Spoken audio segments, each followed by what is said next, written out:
Kalau kita ngomongin soal AI, pastikan yang kepikiran itu Silicon Valley.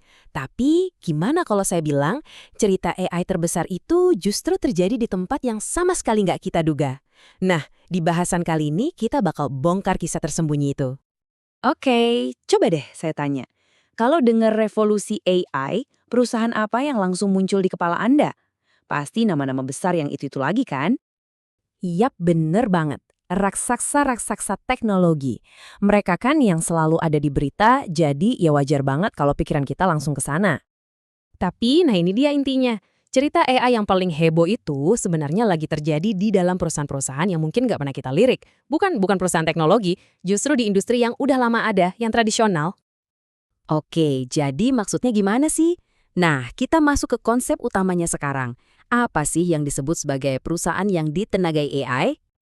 Gini, perusahaan yang ditenagai AI itu mereka yang bener-bener all in, totalitas banget sama AI. Nggak ada tuh yang namanya setengah-setengah, mereka berani pasang taruhan besar, mereka yakin kalau teknologi ini bakal mengubah bisnis mereka sampai ke akar-akarnya. Ini bukan lagi sekedar tes ombak ya, bikin beberapa program pilet yang ujung-ujungnya nggak jalan. Banyak loh perusahaan yang mandek di situ aja, tapi perusahaan yang beneran ditenagai AI, mereka itu berkomitmen penuh. Mereka langsung implementasi skala besar yang hasilnya ya keuntungan nyata. Dan ini tuh kejadian di mana-mana loh di berbagai industri. Coba lihat deh, beragam banget.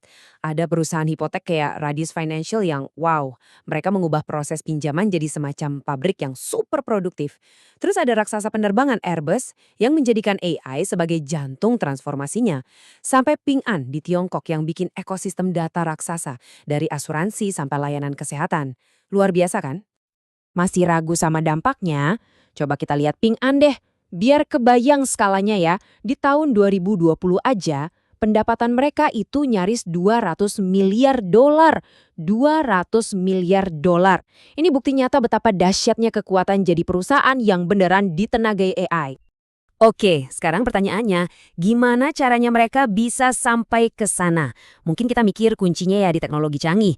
Tapi ternyata ada senjata rahasia yang jauh lebih penting, yaitu sisi manusianya. Jadi, apa dong faktor terpenting buat sukses di AI? Apa algoritmanya harus paling canggih? Atau datanya harus paling banyak? Jawabannya mungkin bakal bikin Anda kaget. Bukan algoritma. Jawabannya adalah orang-orangnya, manusianya, kepemimpinan yang visioner, budaya perusahaan yang suportif, dan pendekatan yang fokus ke manusia. Itulah yang paling krusial. Teknologi itu cuma alatnya aja. Nah, biar lebih jelas, kita kenalan yuk sama satu tokoh kunci, Piyush Gupta, CEO-nya DBS Bank. Dia ini contoh sempurna pemimpin yang sukses membawa perusahaannya bertransformasi dengan AI. Ada satu kutipan dari Pak Gupta ini yang kena banget. Dia bilang, ROI yang dituntut terlalu cepat itu bakal membunuh eksperimen. Nah, ini dia. Dia paham banget kalau inovasi AI itu butuh ruang. Ruang untuk coba-coba, untuk gagal, dan belajar lagi. Tanpa ada tekanan harus untung saat itu juga. Terus resepnya apa aja? Pertama, dia sendiri ngerti teknologi, jadi pede buat mimpin. Kedua, dia ndak takut gagal. Proyek awal yang gagal, wah itu justru dianggap pelajaran berharga. Ketiga, dia berani keluar duit, kasih kebebasan buat timnya bereksperimen. Dan yang paling penting nih, dia turun tangan langsung buat modernisasi data. Padahal itu kerjaan paling berat, tapi dia tahu itu kuncinya. Nah, kalau pemimpinnya udah pas, strategi baru pasti bakal kebuka. Pendekatan total ke AI ini benar-benar mengubah cara perusahaan bekerja dan bersaing. Aturan mainnya jadi baru. Yuk kita lihat. Biasanya ada dua jalur utama nih yang diambil perusahaan-perusahaan ini.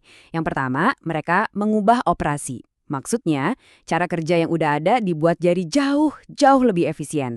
Atau yang kedua, mereka menciptakan sesuatu yang baru. Jadi beneran bikin bisnis, produk, atau layanan baru yang tadinya mustahil dibikin. Oke, kita lihat contoh yang menciptakan sesuatu yang baru dulu ya. Ini dari raksasa keuangan Morgan Stanley. Mereka bikin sistem yang namanya Next Best Action. Gampangnya gini deh, bayangin aja ini kayak Netflix-nya para penasihat keuangan. Sistem ini bisa langsung kasih ide investasi yang pas banget buat tiap klien, cuma dalam hitungan detik, bukan menit lagi. Tujuannya apa? Supaya interaksi sama klien jadi lebih sering dan berkualitas. Sesuatu yang dulu mustahil banget dilakukan buat semua klien.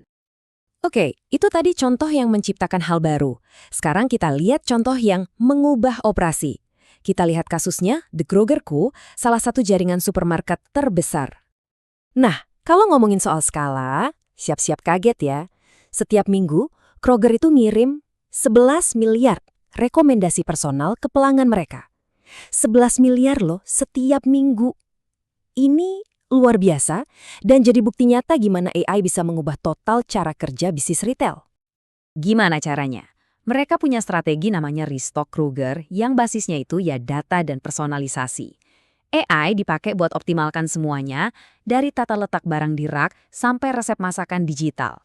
Mereka bahkan kerjasama sama Ocado buat pakai robot-robot canggih di gudang mereka. Jadi mereka nggak bikin bisnis baru, tapi bisnis lama mereka jadi jauh lebih cepat, lebih pinter, dan lebih personal. Semua contoh tadi itu membawa kita ke satu kesimpulan penting. Perusahaan yang beneran all-in sama AI, pada akhirnya mereka tuh bukan lagi sekedar perusahaan biasa. Mereka berubah menjadi mesin pembelajar organisasional. Maksudnya apa tuh mesin pembelajar? Artinya, belajar itu jadi bagian dari DNA perusahaan. Ada dua cara mereka belajar. Pertama, ya dari prosesnya itu sendiri, dari coba-coba, dari sukses dan gagalnya.